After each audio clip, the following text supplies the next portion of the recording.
नमस्कार दोस्तों and I welcome you to deep counsel NSA national security adviser of India Ajit Doval ji. आपको पता James bond of India के नाम से इनको जाना जाता है।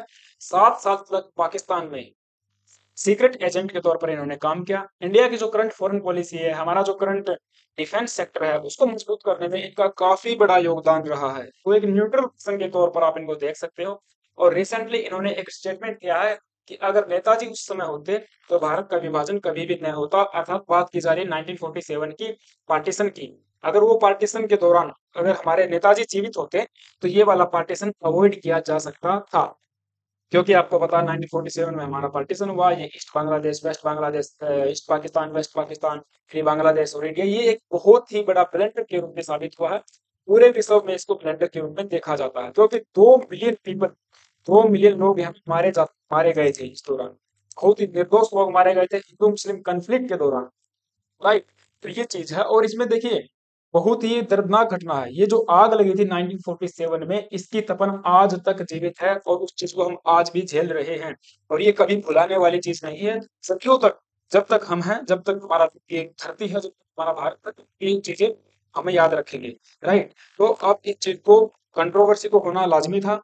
कांग्रेस के जो स्पोक पर्सन है जयराम रमेश, इन्होंने बोला है कि क्योंकि अजीत डोभाल जी ने ज्वाइन कर लिया है ट्राइब ऑफ डिस्टोरियंस को, अर्थात विकृत समाज या प्रजाति को इन्होंने ज्वाइन कर लिया है। और भी काफी स्टेटमेंट इनके द्वारा दी गई है, इसके बारे में हम लोग आगे डिटेल से बात करेंगे। अब अजीत डोभाल जी हैं, वो एक स्पीच या फिर एक भाषण दे रहे थे at the national Netaji Subhash Chandra Bose memorial lecture 2023। ये एसोचैम के द्वारा आयोजित करवाया गया था। इस दौरान ये जो फ्रीडम फाइटर्स हैं वो यहाँ पे प्रेज कर रहे थे, उनकी जो ट्राइब्यूट है, जो उनका जो योगदान है हमारी जो नेशनल मूवमेंट में, नेशनल फ्रीडम में, तो उसके बारे में बता रहे थे।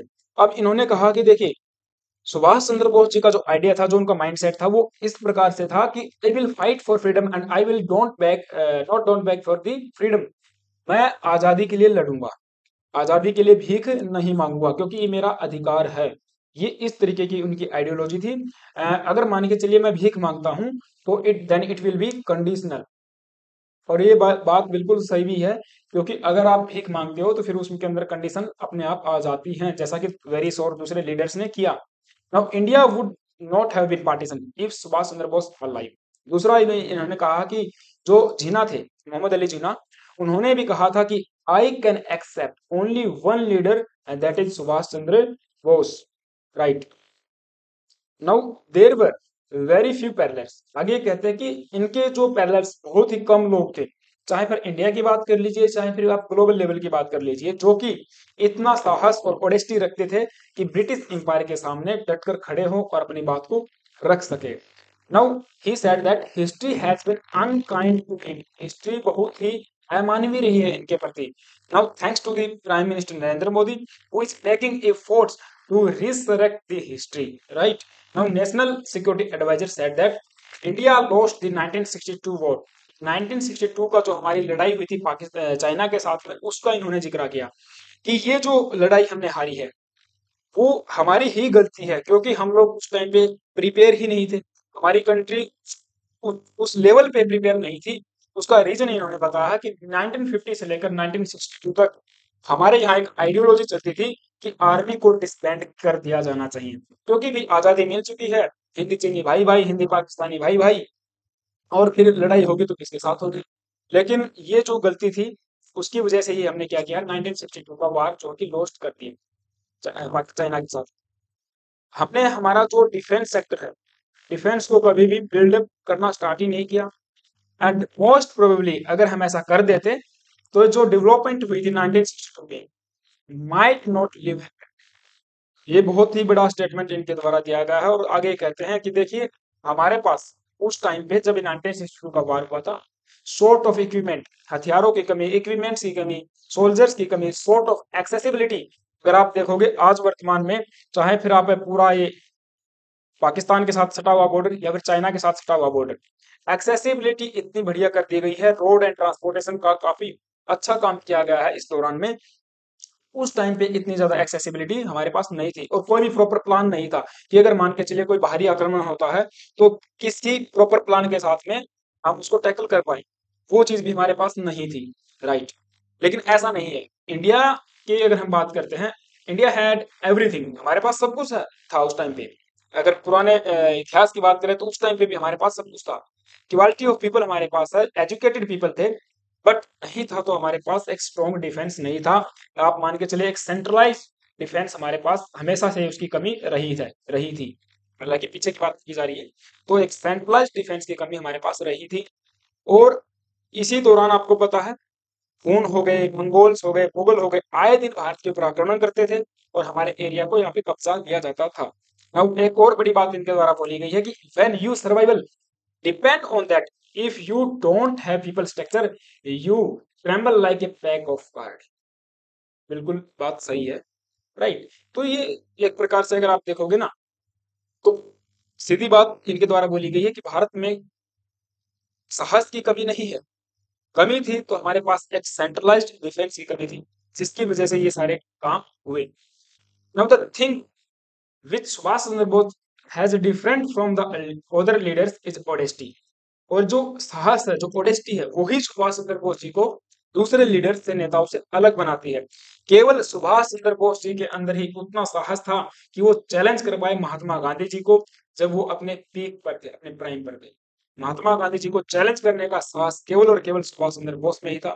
क्योंकि आपको पता है 1938 के अंदर जो चुनाव लड़ा गया था कांग्रेसियल प्रेसिडेंट का, वो भी सुभाष चंद्र बोस जी ने जीता, हरिपुरा वाला, गुजरात के अंदर। और फिर 1939 का जो त्रिपुरी अधिवेशन था, उसके दौरान भी सुभाष चंद्र बोस जी जीत जाते हैं।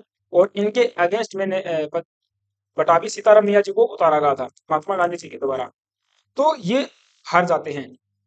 अब गांधी जी ने बोला कि ये पूरी कांग्रेस की हार हुई है, पूरे देश की हार हुई है। तो इसीलिए 1939 में इन्होंने इस्तीफा दे दिया। सुभाष चंद्र बोस जी ने कांग्रेस के प्रेसिडेंट पद से इस्तीफा दे दिया। और 1940 में आपको पता है, इन्होंने अपने नए ब्लॉक फॉरवर्ड ब्लॉक की स्थापना की। तो ये चीज है, इनकी जो आइडियोलॉजी है महात्मा गांधी से कभी भी नहीं मिली, आपको पता है। लेकिन फिर भी महात्मा गांधी जी का बहुत ही रिस्पेक्ट करते थे, बहुत सम्मान करते थे, इसीलिए इन्होंने यहाँ पे इस्तीफा दे दिया। बहुत बार ये जेल भी गए, आपको पता है। और इस दौरान फिर आपको पता है ये चले जाते हैं इंडिया से, अफगान चले जाते हैं। अफगान में काबुल से होते हुए फिर ये रसिया जाते हैं, वहां से जर्मनी जाते हैं, एडोल्फ हिटलर हिटलर से मिलते हैं। हिटलर के द्वारा हमारे जो 4000 इंडियन सोल्जर्स थे उनको बंदी बना के रखा था, उनको वहां पे छुड़वाया जाता है। और उनकी मदद से फिर इंडियन नेशनल आर्मी का गठन भी यहाँ पे किया जाता है नेताजी सुभाष चंद्र बोस जी के द्वारा। वो बातें सारी आपको पता है। तो ये जो नेताजी सुभाष चंद्र बोस की अगर हम बात करते हैं ना, तो एक बहुत ही बेहतरीन नेता हुआ करते थे, राइट। नाउ आगे अजीत डोभाल जी कहते हैं कि देखिए 1956 में, आजादी होने के बाद 1956 में former prime minister of Britain Clement Attlee Bharat आते हैं। क्योंकि ये जो क्लाइमेट एटली थे, 1947 में जब हम आजाद हुए उस दौरान जो साइन किया गया था इंडिपेंडेंस एक्ट, जो साइन किया गया था वो इन्हीं के द्वारा किया गया था। और ये फिर भारत आते हैं 1956 में, कोलकाता के अंदर राजभवन में ठहरते हैं। और उस टाइम के बंगाल के जो गवर्नर थे, उन्होंने इनसे पूछा कि देखिए 1947 की अगर हम बात करें तो ब्रिटिश के ऊपर उस दौरान कोई भी प्रेशर नहीं था, फिर आपने ये जो इंडिपेंडेंस क्यों दी, इंडिपेंडेंस एक्ट क्यों पारित किया। महात्मा गांधी की अगर बात करें तो 1942 के अंदर इन्होंने क्विट इंडिया मूवमेंट को वापस ले लिया था। और इतना कोई बड़ा आंदोलन भी उस टाइम पे नहीं चल रहा था, तो आपने 1947 में आजादी क्यों दी भारत को। तो ये कहते हैं केवल और केवल नेताजी सुभाष चंद्र बोस के कारण। It was because of Netaji, क्योंकि वो डरते थे। वो खुद ये कहते हैं कि वो डरते थे नेताजी सुभाष चंद्र बोस से, उनकी आइडियोलॉजी से। हालांकि 1945 में आपको पता है उनकी डेथ हो जाती है ताइपी के अंदर, जो ताइवान में एक प्लेन क्रैश हुआ था। उस दौरान पता नहीं किसी को भी वो डेथ कैसे हुई, वो मामला आज भी एक प्रकार से बना हुआ है, कोई नहीं जानता वो कहाँ गए। कुछ लोग मानते हैं कि वो एक साधु बन जाते हैं, और मतलब ये सब थ्योरी चलती रहती है। हालांकि अब इस चीज की पुष्टि तो नहीं है ना। लेकिन 1945 के बाद में सुभाष चंद्र बोस जी को किसी ने भी नहीं देखा। तो वो कहते हैं क्लाइमेटेटली हम डरते थे, उनकी आइडियोलॉजी से डरते थे, नेशनलिज्म का जो उनका आइडिया था उससे हम लोग डरते थे।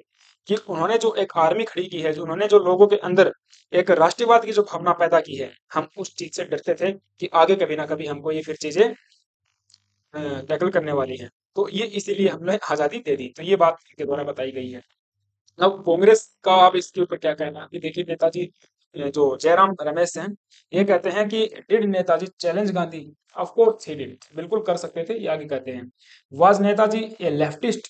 Of course he was. अब कुछ लोग मानते हैं कि वो राइटिस्ट भी थे या फिर न्यूट्रल थे, वो चीजें चलती रहती हैं। Now Netaji was a secular? Of course ये एक सेकुलर हुआ करते थे।